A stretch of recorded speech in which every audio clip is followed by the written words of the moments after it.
Hello all, I don't think I'm the only person that's been concerned that Reform are getting too close to the centre, that they're becoming quite liberal at a time where you need to be hard, strong, direct and quite radical if you're going to reverse Britain's fortunes. It seems that Farage's strategy has been to soften his message and let himself be outflanked by the Tories at times to appear more moderate. He knows he'll lose a lot of his heartland vote, but he thinks enough of them will hold on to him because they've got no one else to vote for, and he can focus on winning over the centrist dads, and then he's got a shot at number 10. Now, on a strategic level, it's quite a good plan, but on a political level, it feels like we're being sold out. Now, this means that many on the right are now yearning for an authentic voice to come up and challenge Reform.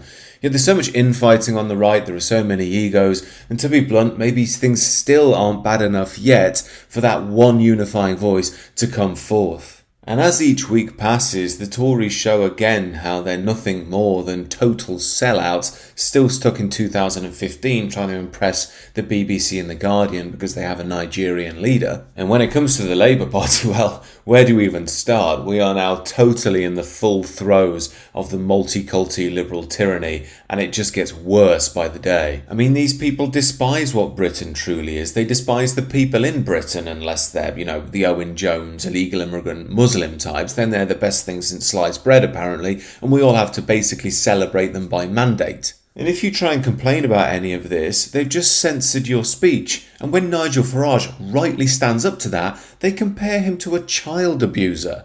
The Telegraph is now reporting that Number 10 orchestrated this attack, and we wouldn't be surprised at all if that was the truth. It's badly managed, it's crass, it's vulgar, and it's typical of the modern Labour Party. They're hypocritical, they're cruel, they speak about humanity and morality, but they display the exact opposite.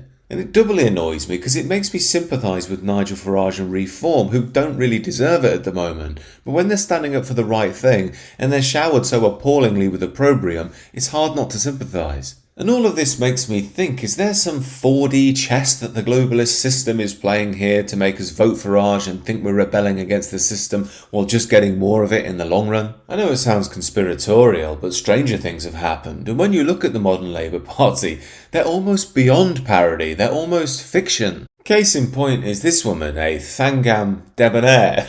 What sort of a name is that? It's like Thai crossed with French. It sounds the sort of name that Martin Amos would come up with when he's trying to take the piss out of a new Labour MP. Now, remember when I said reality is becoming stranger than fiction? Well, I had a point because she is a Labour MP, or at least she was a Labour MP. Get this, she's now in the House of Lords, if you needed yet another example of how far Britain has fallen. Now, for any foreign viewers, the House of Lords is essentially our upper chamber, ideally stocked by the elders of the nation, religious wise men, great politicians and political strategists. But not after the Blairite revolution. Oh, no. We don't need those toxic bigots anymore. Let's see how a modern-day baroness handles Reform's Zia Youssef's perfectly valid criticisms of the Online Safety Act. First of all, it's someone who built a tech company and understands tech, frankly, unlike the dinosaurs who actually wrote this bill. And monitoring with your ISP, with Sky Internet, EE Internet, BT Internet, those VPNs defeat those VPNs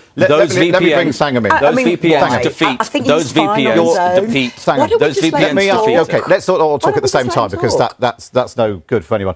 Now, I'm sure many of us have come across women like this before, especially if you've worked in an office and gone to battle with a bolshy HR woman. They are sanctimonious, condescending, patronising liberals who feign superiority while acting like children because they're so sure of their moral superiority they don't even engage with the points being made but simply suck up to authority figures in a manipulative bid to assume social dominance. I know it's a bit mean and low-hanging fruit to focus on the way somebody looks, but God, she is the Blairite dream, isn't she? I mean, sexually androgynous with a 1970s public school boy haircut and glasses, racially ambiguous with her name, and, well, where is she from?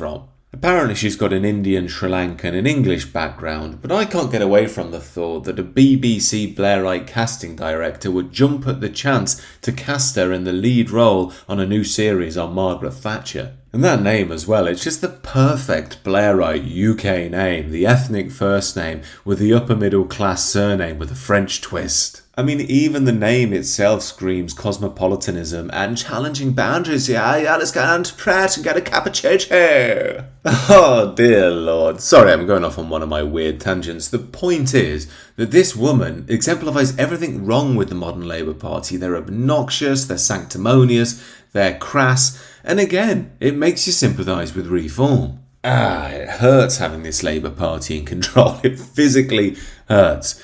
Anyway, it looks like Reform have got a clear shot at number 10 if these trends continue, with the Labour Party being so unbearable and the Tory Party being quite so hopeless. However, as I say, they need real opposition, otherwise we're in big trouble. The other problem here is if they do get in, that will allow the left to galvanise and tell the centrist dad types, oh yeah, what you need is more leftism, more Corbynism, more Blairism. Of course, that's the last thing we need. On the converse, though, does it really matter who's in charge in a globalist liberal system? After all, we're going to get it whether we like it or not. And as it keeps gutting out the West, yes, it stays dominant, but it is leading to a massive, massive revolutionary response, which is charging by the day in Britain and the wider Western world.